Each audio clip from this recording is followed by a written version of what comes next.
उत्तराखंड में 4000 से ज्यादा गांव में डिजिटल क्रॉप सर्वे की तैयारी है।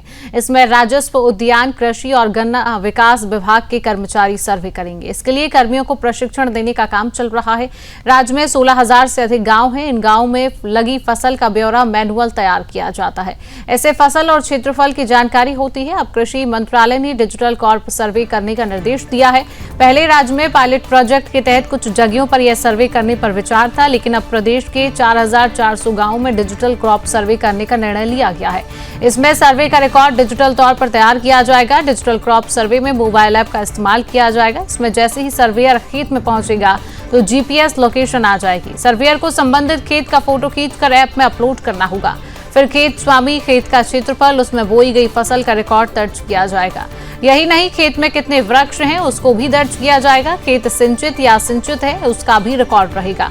यह सर्वे साल में 2 बार खरीफ की फसल के समय होगा, रबी और खरीफ की फसल के समय होगा। ऐसे में खेत के कुल क्षेत्र में भी कौन कौन सी फसल है उसका भी रिकॉर्ड दर्ज होगा।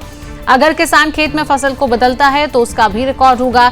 इससे खेती के पैटर्न की जानकारी मिलेगी। सर्वे के दौरान खेत की भूमि की अगर प्रकृति बदल जाती है, मसलन खेत में मकान या सड़क बन जाती है, तो उसका रिकॉर्ड भी रहेगा। इससे कृषि भूमि और उसमें होने वाले किसी भी बदलाव का सटीक डाटा उपलब्ध रहेगा।